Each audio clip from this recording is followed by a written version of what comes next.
Good afternoon, everybody. My name is Avatar Mathru. I'm chair of University of York Staff Racial Equality Forum. I'm also a member of the Equality and Diversity Committee in the Department of Chemistry. I'm delighted to be celebrating Black History Month, and today I'm delighted to invite Dr. Donald Palmer to talk us through his journey from Windrush to the Royal Veterinary College, but also founding a very important society known as the REACH Society. Before doing that, just a bit of housekeeping. So everyone's on mute at the moment, except for obviously myself, Donald, and Leonie Jones, who's also controlling this session today. In terms of fire alarms and fire drills, obviously if you do hear the fire alarm, it's probably in your room. So please, please, please do take the appropriate action. And likewise, if you sort of need to leave at any stage, I'm sure you know where the facilities are nearest to where you are. In terms of Q&A, questions, please input questions on the Q&A box at the bottom of your screen, not in chat, and ask a question at any time, and then towards the end, we'll collate the questions and take the questions in some sort of running or group order. So it gives me great pleasure to welcome Dr. Donald Palmer. I'm not going to say a lot about Donald because he's going to tell us his story. Just to say that Donald has been at the RVC, the Royal Veterinary College, since 2002, where he started as a lecturer, and currently in 2020, Donald Palmer is now Associate Prof at the RVC. And Donald, over to you. The virtual floor is yours. Thank you. Oh, thank you. I just want to make sure if everyone can hear me. Brilliant. Real pleasure. And thank you, Avatar, for this opportunity. It's kind of weird doing a presentation about yourself. I'm normally talking about the immune system to students. So this is quite a difficult one. So what I thought I'd do is I'd put some slides together that hopefully gives a journey and also kind of reflect on sort of how I've managed to navigate the landscape. And the take-home message is that I stand on the shoulders of so many people in order that I've got this far.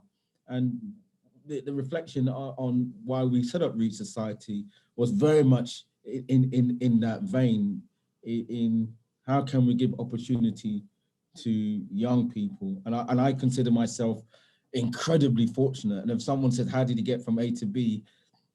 I really don't know, because I didn't really follow a path. So I hope people can see this slide, which talks about how my journey begins.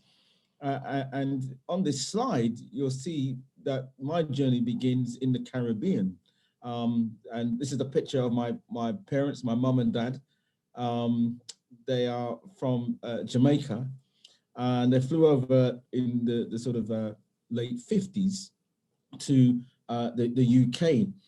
And just to give the context and why we refer to that as the sort of Windrush generation. So the Empire Windrush arrived in the UK in June 1948. And why we refer to Windrush is the name of the ship, but it's that era where after that first wave, others from the Caribbean island decided that would be a good place to settle. Stories were being told about there were being opportunities, and you probably or may not be aware, but given the fact that Jamaica and many other Caribbean islands were part of the British Commonwealth, Britain were actively recruiting people from the Caribbean to come over and work. And so we take from the late 40s and the 50s, that the entire sort of Windrush generation. And what's interesting when we talk about the scandal of people that came over as children, and no longer, don't have no demonstration of their British citizenship. That actually equally applied to my older brother. So my older brother came in on my father's passport.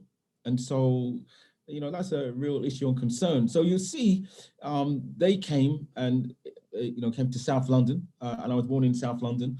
And I want to just spend a minute or so just to tell you why South London. Because what's key about people from the Caribbean islands is that they reside in different parts of the UK. And I don't know if you're aware of this. So, for example, most people from Jamaica spent time in South London, in Brixton or Streatham or Tooting, where I was born. A few originally came from Jamaica to South London, and many followed. So they said, okay, we'll go where everyone else has gone. What you find, for example... Sorry, Donald, just to interrupt. Yeah? There's a box that's appearing in the middle of your slide that says, please move this window away from the shared application. Is that... That's right, just where you are at the moment. Yeah, I don't know where that's coming from. Maybe Leonie can... It tends to fade away, then it reappears, but we'll carry on and then we'll try and sort it out in the background. So yes, please. Apologies to everybody. Yeah. Might be worth just unsharing your screen and then sharing it again, Donald. Okay, I'll stop sharing. Mm-hmm. And then I'll share. Yeah, and then brilliant. Okay, is that, everyone can see that slide now? That looks great, thank you. Okay, thank you. So what you find, for example, from another island, they would settle in a different part of the country. So what you find is that from the Windward Islands, that's Nevis and St. Kitts, they will settle in places in like Coventry or Birmingham. People from another island like St. Vincent would settle in Reading. So you find different parts of people in parts of the Caribbean are settled in different parts of the UK. Now, this picture of my father in particular is really key because, as you can see, he worked for London Transport. And, that was the job that many folks from the Caribbean came to do. My mum was an auxiliary nurse. And that's a really important point to mention because, 1948 was also the year when the NHS was formed. And so there are really clear parallels with that. And what's really interesting about the term auxiliary nurse, so my mum's a cleaner. And what was quite interesting with a wave of folks from the Caribbean who ended up cleaning and doing those jobs is they developed a maternal instinct. And so while they were, cleaning the hospital, they would bring in, my mum has always told me this story, would actually bring in certain food for the patient and whatever. And they developed a caring role. And from that, the NHS recognized that these groups of individuals were actually playing an important role, and hence the term auxiliary nurse. So that term literally came up by these groups, particularly women from the Caribbean and African and Indian areas who actually helped be part of that NHS. And that was really key. So here's a picture of some of my early childhood influences. So you'll see the house that I lived in South London. It's a classical sort of standard house. There's 6 of us. I mean, I was reflecting on this recently when Avatar asked me to speak, and I shared a house with a room with my brother. It was only till I went to uni that I actually had my own room. It's really interesting. So and in many cases that that still is the case. So we're living sort of back to back. Family life was fantastic. I had a really great childhood. I went to the local primary school, and then I went to the local secondary school. There are some really key pictures here that are important in terms of my influence and how I developed. And I've come away reflecting as I get older. You are shaped by your experiences. And they've been really important for me in my sort of journey, my development. You'll see, obviously, you can all recognize a picture of Star Trek. I hope you recognize that. And that's done in black and white, deliberately done in black and white, because when I was growing up as a kid, my uncle used to live upstairs and we used to have downstairs. And so when I used to come and visit him, my uncle and auntie in their room, they only had a black and white TV. And they used to have it quite low. And that's how I managed to get my first taste of sci-fi that I really liked. Then you'll see this picture of someone cutting their hair. This is taken from the film Boys in the Hood. And this is a very young Cuba Gooding Jr. who's getting his hair cut, but you can't see him, by Lawrence Fishburne, who are now both acclaimed actors. This is really important in my life. So my dad used to cut my hair. And every time, you know, I wanted to get a haircut quite regularly. You know, I said, Dad, you got to shape my hair. I want to go out. I want to look cool. And the trade-off was that my dad would always talk to me. So he would almost be delivering his sermon of words of wisdom, which kind of didn't resonate until clearly I got much older. And there's a phrase that he said that's really stuck with me. You know, every generation must rise, not fall. And his motto was, if I'm a bus conductor, then I've got to make sure I do all I can to make sure I make something better of you. And that's really the story, you know, that's a typical migrant, you know, immigrant story. So yeah, I used to get my hair cut and develop these words of wisdom. And the next picture is really key. That's a picture of Muhammad Ali next to Michael Parkinson. So those of you of a certain age will know who Michael Parkinson is. He was like one of the early chat show hosts. And this interview, and Michael Parkinson did 4 interviews with the late great Muhammad Ali, and he's quoted them. Michael Parkinson has been quoted to say these were the most profound interviews he's ever had with anybody, and he interviewed loads. And for me, Muhammad Ali was so impressive. It's the first time I've seen someone of color, a black man on TV, who was articulating views which was so profound.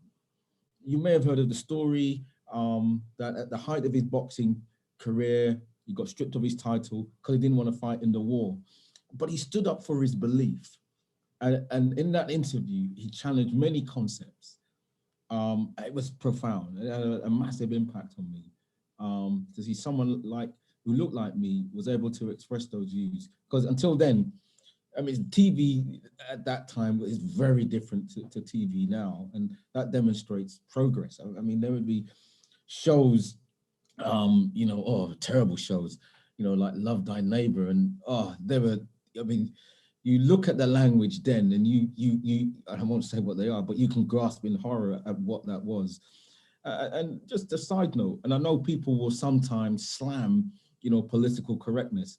And I guess that's not the right term, political correctness. I think it's more about appropriate behavior. And I don't think anybody would want, there were shows like Mind Your Language, etc., which was, terrible. And I'm sure we wouldn't want to go back in that direction. But then sort of later on, in my teenage years, I'm now in school. My dad is very old-fashioned. So you'll see in that picture, he's wearing a shirt and tie. My dad always wore a shirt and tie. He said, no matter what, you have to be professional and you got to get a job. So as a teenager, I ended up doing paper round, which I was explaining this to some primary school kids recently. And they were a bit confused because, as you know, everything is now online. But back in the day, I used to do paper round. But I got incredibly bored. So I used to read comics the whole time. I just fell in love with Spider-Man, and particularly Peter Parker. You know, Peter Parker was just awesome. He wore glasses like me, he liked science, and I really was enjoying science then. So yeah, I used to just read Marvel comics like mad. And while I was at school, this is really where, you know, the struggle begins. So I've got an interest in science. I really like science. But at school, back then in the 70s, in most cases, BAME students, I mean, a lot of students were given to to do what they call CSEs, Certificate of Secondary Education. I still have mine, and I probably won't be able to see it that well. But there were two pre-16 qualifications. There were O levels, and then there were CSEs. CSEs were regarded as the poor man's O level. And what happened back then was a large number of Black or BAME students were considered educationally subnormal. There's loads of literature on that. So what would happen as soon as you went into secondary school, and I went to Ernest Bevin Secondary School, and it's an all-boys school, really rough. It recently moved what was called then comprehensive to grammar. So it had a part of that elitist system in it, to the point where if you had a fight, Mr. Leach, the deputy head, and I still remember him, Mr. Leach used to say, okay, let's get boxing gloves and let's fight it out. I mean, you can't do that now. I mean, you know, you consider all sort of aspect of health and safety. But what schools did, many of them schools did, was they determined you from an early age. So I was literally what was called in the middle band in school, never moved anywhere, never progressed anywhere. I was destined to do CSEs, and that was it. Even though when I was then in the fifth year, so this is now year 11, I'm doing I'm sitting in the same class as those that are doing O levels. We're taught the same syllabus, but only a certain number of kids will be doing O levels, and the rest would be doing CSEs. But I really loved chemistry, and a major factor in that, I remember, was asking my parents if I could have a chemistry set. Because on my way to school, there used to be the co-op, and I used to see this fantastic chemistry set outside every day, and I thought, man, I would love to get that. I asked my parents, and amazingly, money's tight, but amazingly, they said yes. So I had a chemistry set. Man, that was the amazing. So, and when you look back at that chemistry set, I think it broke every health and safety rule. They had methylated spirits. I just had the lot. The amount of chemicals you had back then, I remember I almost burnt the house down. I turned the bath green with some weird color. It was all sorts. It was a great time. And my love for chemistry was further illustrated by, my teacher, Mr. Irvin, my chemistry teacher.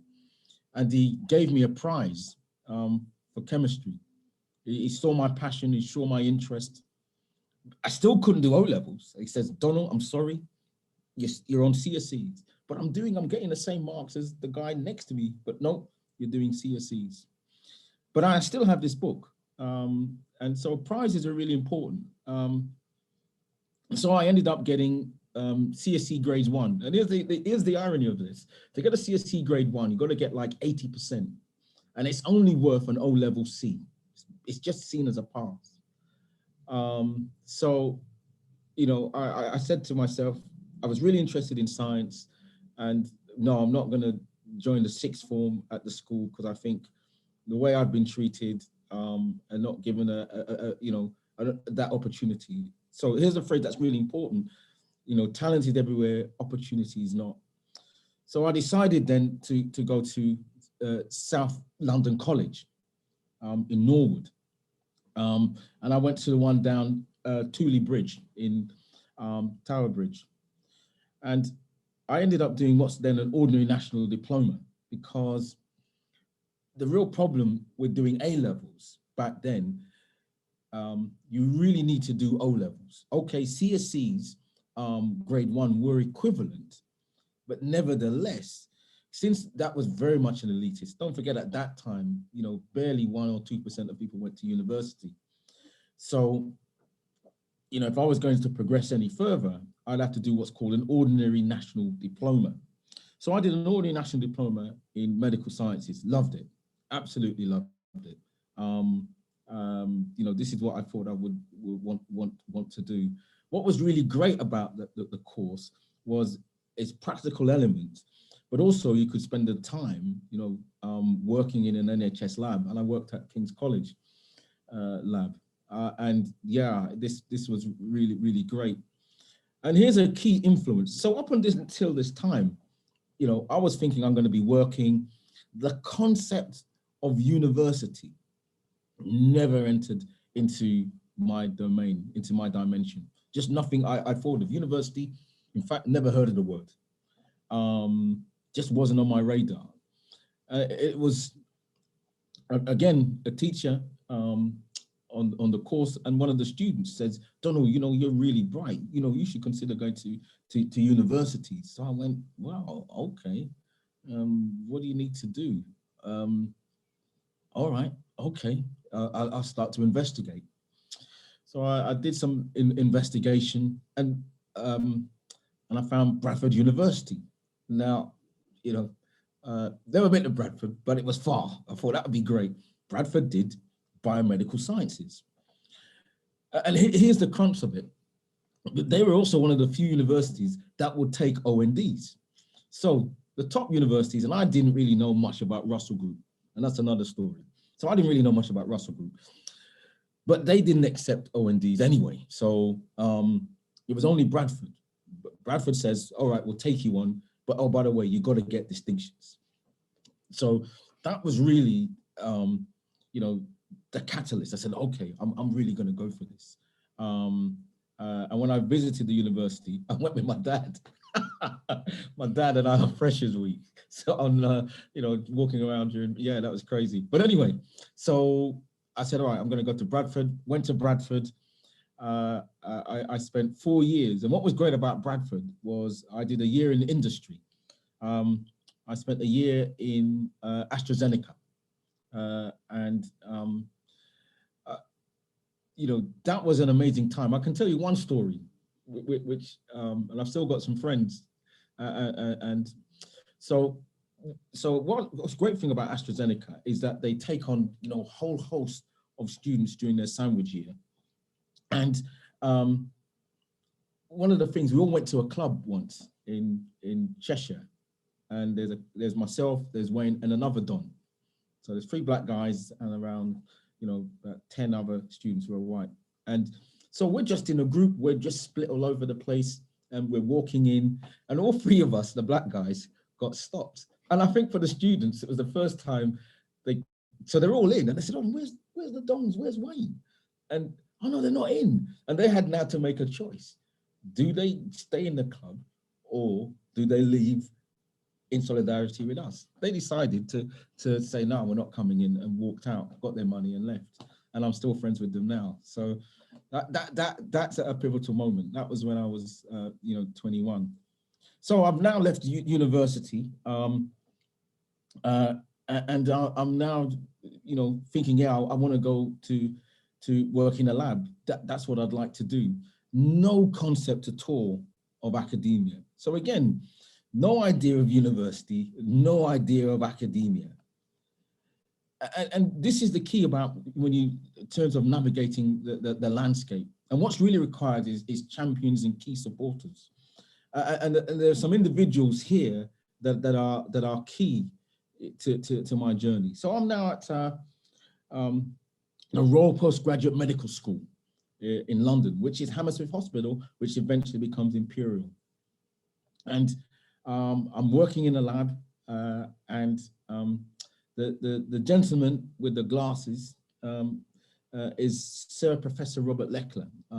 He was at that time, I think, a senior lecturer. And I just finished my degree. I'm trying to look for a job, got this job working in a lab. And then there was him and another friend, Steve Mann. And I said, look, I really like this research, but you know, how do you get further? And he said, well, Donald, you know, what you need to do is get a PhD. What's one of those? I realized then this is something that I'd like to do. So I thought, well, how do I get to do a PhD? I got a degree in biomedical sciences. I got a 2-2, you know, how do you do? And then, yeah, you need to do a master's. Okay, so well, Donald, you got a 2-2. It's not a really great university. That was what was said. Though this is right, I still love Bradford to this day. But you know, you got, you know, and so he said, well, you got to get a master's from a top Russell group. What's Russell group? So again, you notice there's a series of ignorance here. And by having and how to navigate the landscape and having key champions and supporters and individuals that can tell you the rules of the game, so to speak. So I ended up working in the lab and doing a master's in immunology 1 day a week. And on the course was Elizabeth Simpson, Professor Elizabeth Simpson, FRS. She was teaching on the course. Now, what's really interesting about Liz, and we're still friends to this day, I went for an interview for a job. She turned me down. But here I am, a couple of years later, and I'm sitting in the course and she's lecturing. And after it finishes, I said, Professor Simpson, she still remembered me. Donald, yes, I remembered you. How are you doing? I said, yeah. And she asked me, and I said, look, I'm clear. I want to do something. I'm not clear, but I think I'd like to do. You want to do a PhD? Yes. Well, I may have some on offer. Keep a lookout, and if some, put your hat in the ring. So PhD offer, offer came about. I applied, and thankfully I got that. So I ended up doing my PhD at the MRC Clinical Sciences Centre at Norfolk Park Hospital, which eventually becomes Imperial. Then I ended up doing a postdoc at Cancer Research UK. And again, Liz giving me advice on where to go, where to do a postdoc, make sure you do it in a lab where you can get publications. And then the other person who was key. So I'm now in my second postdoc again at Imperial, funnily enough, and with Professor Mary Ritter. And she says, really, if you want to be taken seriously, you've got to get yourself one of these, career development awards. And, that way you can be seen as establishing yourself. So, okay, so I put one in, didn't get success. And so I then reflected on that. Okay, I'll tell you what, I'm going to apply again. I just spoke to as many people, bugged them as possible. And yeah, I got an interview for one of these awards. And then I set up a mock interview. And I set up a mock interview with some of the leading scientists of the day. So Professor Mark Walpott, Robert Leckler, and about 3 or 4 people who grilled me, but were really instrumental in how I needed to hone in that interview. And then I got an interview, and yeah, I got the award. So that was a stepping stone. And during that time, I was able to publish papers. You see some of them here, give talks, be part of then advice about, joining the British Society of Immunology. They've got a network of immunologists you should join. I joined them, and I've been a member for a number of years, and I'm now taking on the role of being the education and career secretary. You'll see me interacting with other immunologists who've given me advice. And then the last person is Professor Andy Pizzolidis. So when I was going for promotion here at the RVC, he really was instrumental in saying, Donald, when you're putting your application, this is how you need to do it. Again, it's about, having champions and supporters who can help you navigate the landscape. And there you'll see a picture of the RVC. This is pre-COVID, by the way, so people were able to walk in. What's all been instrumental is my family. So there's my wife and 2 daughters. And then, there's my love of jazz. Miles Davis, John Coltrane, yeah, they're the bee's knees. So in the last 5 minutes then, I just want to then comment on having had this journey and realizing how I was able to, by almost sheer luck, this has really been important, therefore, for me to kind of reach back and try and encourage and motivate others. Because as I reflected, I looked at my time in school, at college, there were so many young people who were much more talented than myself. Oh, there were so many. But it seemed part along the way that opportunity or that door didn't open for them. I wanted to see, is there some way what I can do to try and readdress that? Because I realized that I was able to get where I was because of many others. So, and partly it came about by this idea of what you can see is you can be. And I really wanted to try and inspire, Black people, BAME in general, to consider science. So now I'm a lecturer, and I don't see anybody who look like me, interested in science. And I thought, what can I do to encourage and motivate and inspire that? So 10 years ago, with two other friends, so there's Rob Neal on the other side, OBE, and Dr. Dwayne Neal, OBE. We decided to form Reach Society. And the idea we wanted is this adage, is that there are many talented people in the BAME community, but what they lack is the social capital, is that network. How can, for example, a kid in a council estate end up being a doctor? If you know, for example, to study in medical school, you need to have a really good school where you can write a perfect, personal statement, where in fact, you've actually got to spend some time working, getting some work experience in a hospital. How can you get those connections? And we wanted to see if there's some way we can do that. So we set this organization up, charity, 10 years ago. And we were really blessed to have some really key people as patrons. So there's Lord Erman Housley. He was a former chair of Kick It Out for racism in football. Then there's Professor Jeff Palmer, an advocate, an activist, a campaigner. Professor T. Williams, an economist from Lloyds Bank. John Budgerega, company, big guy in construction. And then there's Martha Rollins, OBE, head teacher for over 20 odd years, and has been developing senior leaders for a number of years. And what I'll just touch on is just some of the activities we're doing. And it's a reflection of my journey and how I was able to navigate and having people support me while we wanted to try and do the same. And our motto is building connections. And so what we want to try to do is to get role models. Here's a really, startling statistic.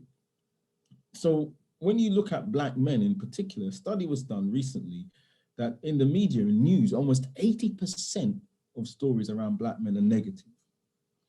Whereas when you start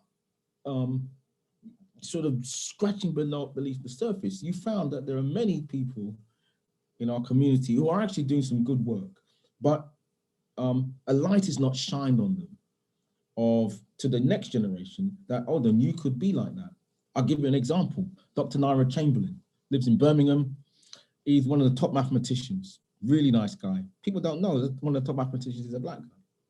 Or Sheena, a friend of mine, she's a top engineer of Indian heritage. And it's literally, how can we, we've identified, we've spotted some really talented young role models. How can we bring them with young people? How can we encourage, motivate, and inspire? One, yes, we can do mentor, but mentoring is often just with one person. We wanted to do the one-to-many.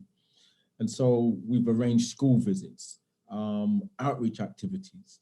And one of the two that I want to talk about is the career conference, and also providing opportunity and influencing change. And we've been doing that, and I'll tell you just a couple of stories, then we'll take questions.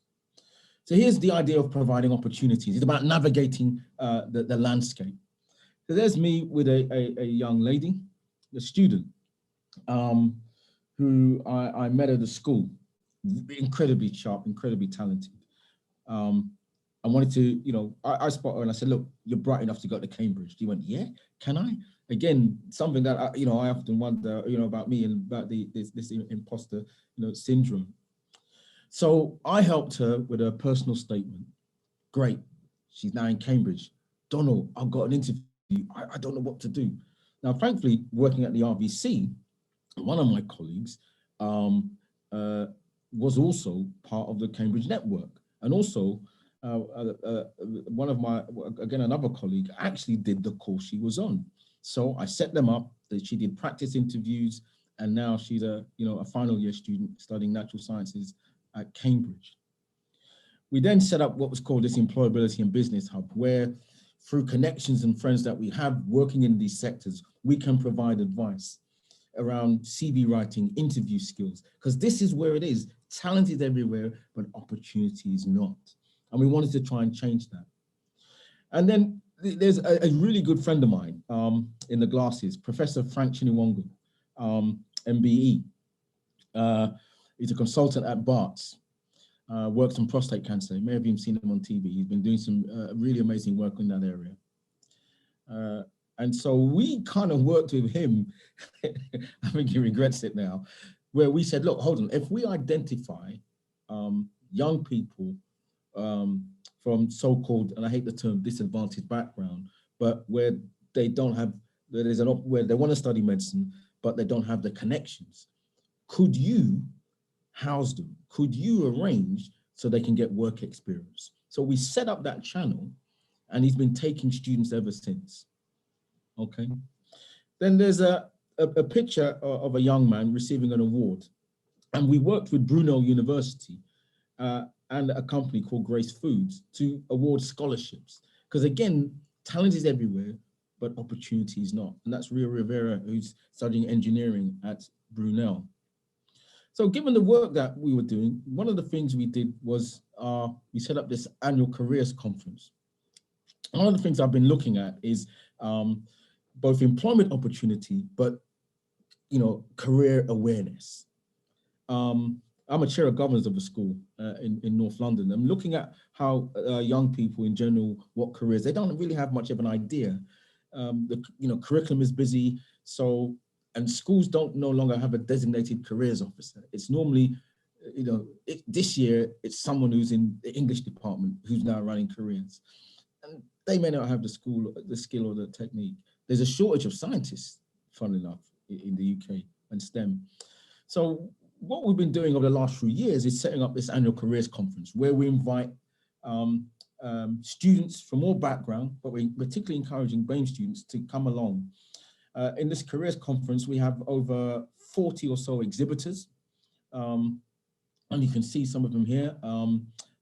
Royal Air Force, they approached us because they wanted to increase their diversity. They wanted people to know about the Royal Air Force and what it offers. So they came along and had a stand, talked to as many young people as possible. The Metropolitan Police came, they wanted to have a stand. We had a host of universities from Imperial, King's, Oxford, Durham, Leicester, a whole host of universities. And we had a number of students talking about how to complete the UCAS personal statement, host of employers from all different sectors. Again, it's about giving young people opportunities, making them aware of what's out there. The last careers conference we did last year, we do one every Easter during the Easter break. So, young people can come along, bring parents, etc. The last one we did, we had 1,700 people turned up. Manic day, but the feedback has been great. And every year, more companies want to come along because they want to not only just increase their diversity, but they also want to identify talented young people. That brings me on the idea of bringing about change. And we were then approached, so Durham University came to our careers conference, blown away by the number of people. And they said, look, we want to try and do something. Durham University looked at their student intake. A league table came about and noted that there were, in terms of BAME students, specifically Black students, they noted there's very few coming to Durham. And they said, look, we need your help. What can we do? So they approached Reach Society. And what we found out is that Durham University, as like many universities, have a widening participation activity program. Durham got one called Supported Progression Program. And so in discussion, we all recognize it's illegal to do positive discrimination. But what you can do is positive action. And we asked Durham, we simply said, well, how many students do you get on this support program? And they said, oh, well, we get 300, okay, from around the northern region. And so we said, we worked and discussed with them, why don't you allocate a certain number of spaces for BAME Black students? They went back, weren't clear if that was possible, but then in their articles they were. So they designated, they said 10, but they were surprised that we managed to get 20. No, we got 30 students on that supported progression program. There's the students that belong. So this is the first year that it was done. And in the middle is one of our patron, Sir Professor Jeff Palmer. So he gave a talk to them. So what this program does is really great. It's a summer school and you actually go to Durham for 3 or 4 days. More importantly, you do an assessment in the subject that you are interested in, whether it's maths, English, or whatever. And if you do that assessment and you pass that assessment, Durham will give you an offer. More importantly, they'll give you an offer 2 grades lower than what's published. Their internal assessment is worth something like 40 UCAS points. So if you pass that, they will give you an offer. The student doesn't have to take it, but that way, Durham are making changes. So this program was run in 2018, 2019. So now some of those students are at Durham. We're now doing it again. And the idea here, because we felt that it was important not just to do it 1 year, these students are mostly from London, going somewhere up north, you know, there may be issues culturally. Durham recognized that. So this is a program that we're continuing to do for at least 5 years. And we in Durham are really excited about this. And then finally, doing all this work, we were really blessed and really honored to receive the Queen's Award for Voluntary Service. It's the equivalent for an MBE for voluntary group. So we got this a couple of years ago. And so some of us were able to go to Buckingham Palace. So first time I've been to Buckingham Palace, which is great. The gardens is fantastic. And you could bring 2 young people. And so my daughters grabbed at the opportunity. So they answered their email first. So well done to them on that. So I'd like to stop there. You know, I'd like to thank Avatar for giving me the opportunity to reflect. I hope it might be both inspiring you and get folks to think of their own journey and, you know, how we can help others. And I finally I'd like to leave you because someone says, well, Donald, this is, you know, why do you do what you do? You know, I mean, and there's this quote from Nelson Mandela. Now, I'm no Nelson Mandela, but this quote really resonates with me. And when he says, what counts in life is not the mere fact that we have lived, it is what difference we have made to the lives of others that will determine the significance of the life we lead. And I was recently reflecting on that. I was drinking with some friends in a bar in central London, in a hotel in central London. And it dawned on us, it was the 50th anniversary of the Race Relations Act. And more importantly, when we look at equalities and what that's done for many people, that started off by a group of people, black, brown, white, in Bristol in the early 60s. That was the Bristol bus boycott. Some of them are still alive to this day. And it was the color bar. They weren't allowed to work on buses. They protested, they marched, they demonstrated, and they boycotted the buses in Bristol. And that was the catalyst of change. And I'm in debt to those individuals. And we stand on the shoulders of many of them that have brought about change. And I just felt the least that I could do is, in a small part, try and reach back to encourage others. So I'll stop there. And again, I'd like to thank Avatar and thank you all for listening. Thank you very much. Donald, thank you. Thank you for absolutely brilliant talk. Absolutely, it says it's very interesting, very informative, excellent talk. Outstanding determination. Obviously, you're very talented, and your talent was spotted.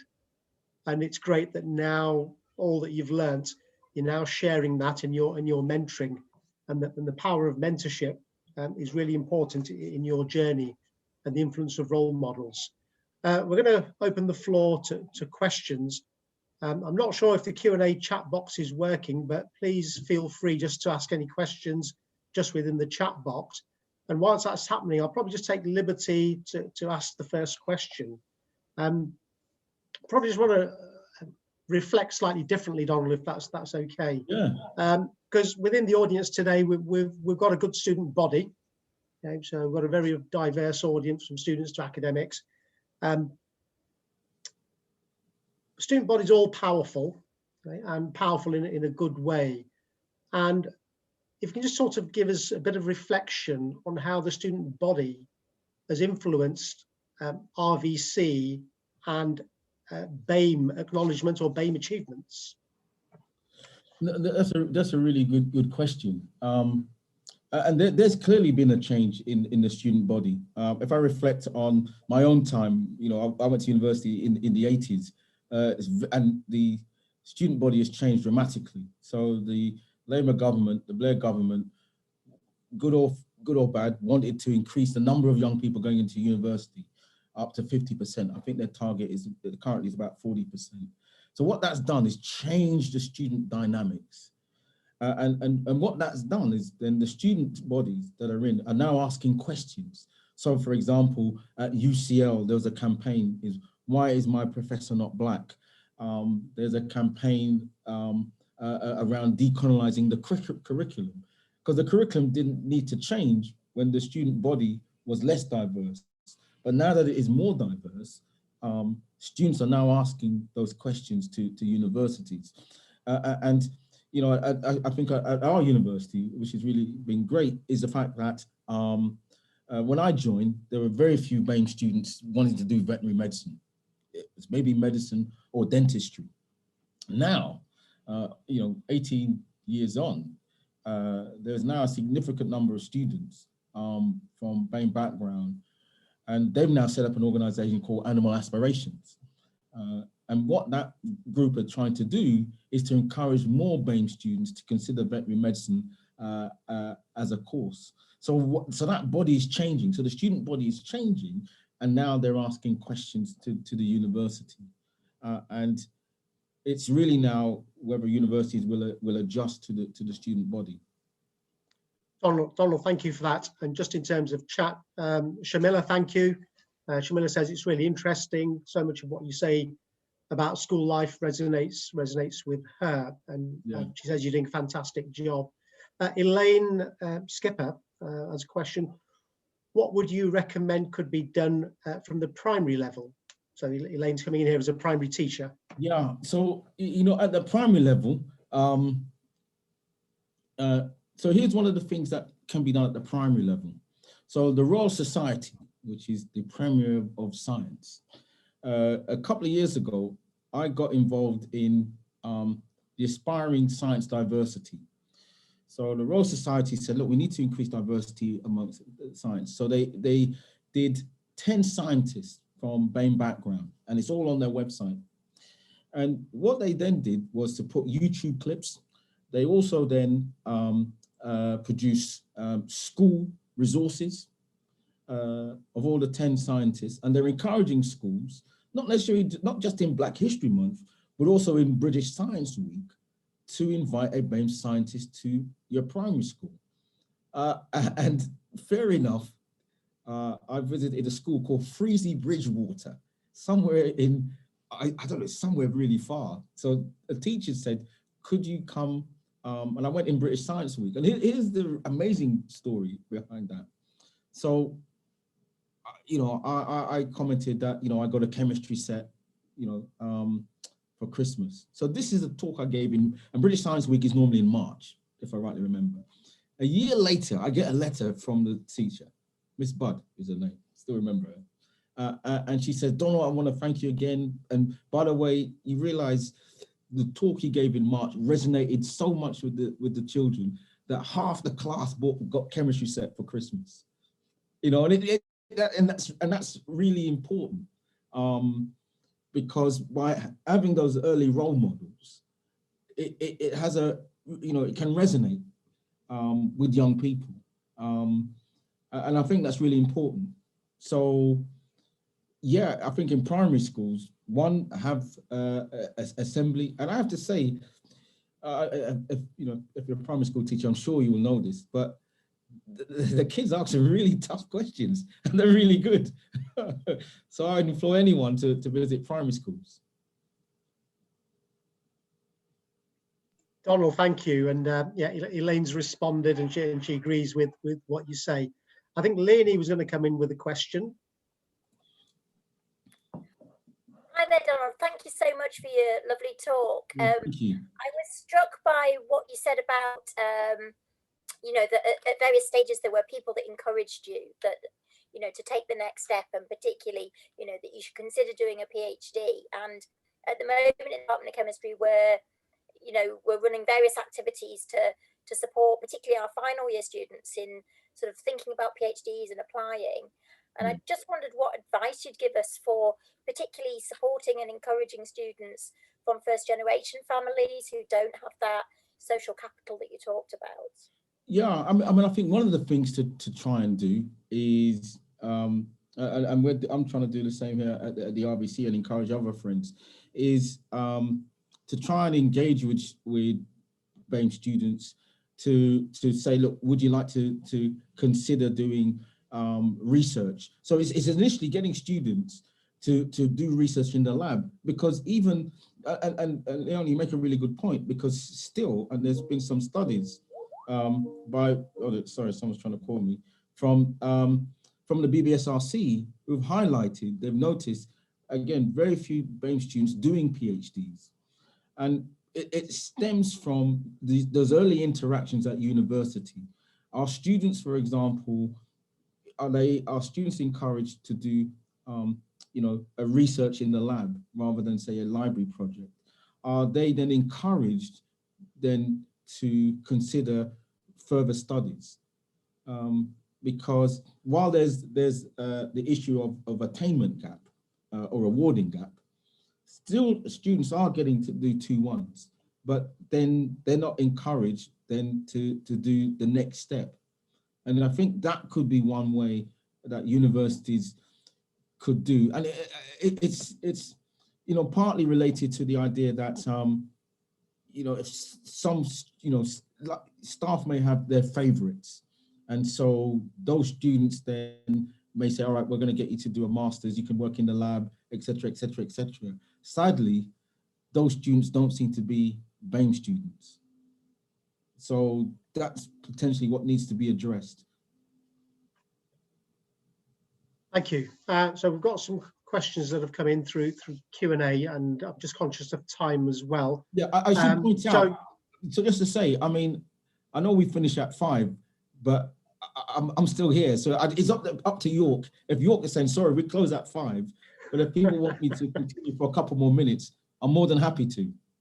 Thank you for that. So I'll just sort of take the question. So Kirsty Penkman asked a question, acknowledges absolutely inspirational talk. Donald, thank you.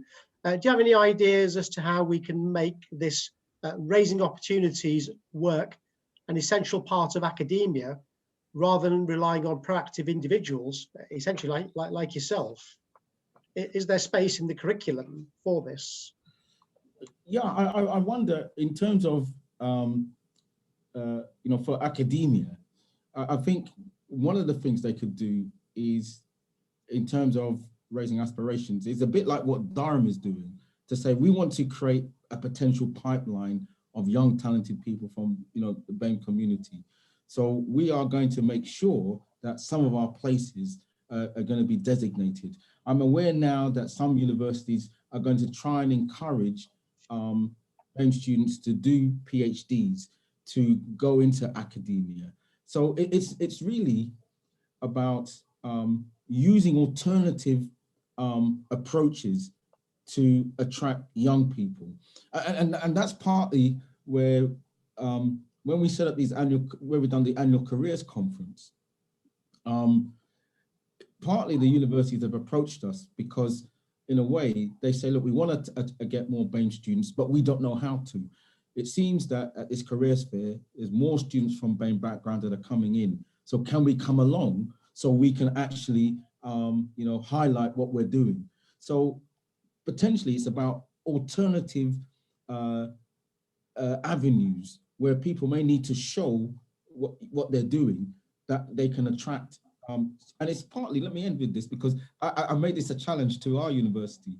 So when the RVC often does its visits to schools, it always goes to the same boring school up in Cambridge. And I said, why don't you, go to a school in South London? Because you may find that 1 or 2 students would be interested. Whereas I know, in terms of value for money and in terms of time, by going to the school in Cambridge, you're guaranteed to get 20 or 30 students. So, but why don't you go and promote the university where there are BAME students, for example? So it's about, I think, demonstrating that. Thank you, Donald. I'll just take the final one, which is in a way related to Durham. So Dan Day, first of all, says, thanks for a great talk. Dan could listen to you all day, which is, thank you. I'm sure we could all. Dan just simply asks, have more universities approached you to increase engagement in a similar way to Durham? Some universities are considering it, but I think we are, yes. Yeah, and that's a really good question. And because Durham, one, they said, we don't know if there's talented out there, but the reality is that the demographics of young people are changing. So if you take, for example, I read a statistics from the Runnymede Trust that said somewhere in the region of somewhere, particularly in the southeast, they're focused on London, that if you take students that are doing A-levels, BTECs or whatever, there's a significant number of BAME students. So no university now can ignore that number. And not only ignore that number, ignore that talent. That's a huge talent pool. And so if you don't, other universities will, or indeed other organizations will. So yeah, you'd be stupid to ignore it. Donald, thank you. I think that's a great place to stop. I think we'd all be stupid to ignore the talent that's out there. Yeah. Thank you for a super talk. No, thank you. I'd say we're going to close now. It's come at 5 o'clock. Great journey, and I'm sure that from University of York, we certainly want to explore more of how we can work with the Reach Society, but also, have you as one of our role models within the university. I think that'll be excellent. Just to finish on my side, thank you to everyone who's been online listening. I do realise that it's also half-term week, so some of you have made special effort to be here. And behind the scenes, I'm just sharing this, but behind the scenes, thank you to Lenny, Chris Brunt, and Christina Souther, who've made all this happen behind the scenes. And on that note, thank you everyone, and wish you a very, very good evening. Thank you. Yeah, thank you, everyone. And as I say, if there are any more questions, I'm more than happy to reply to them.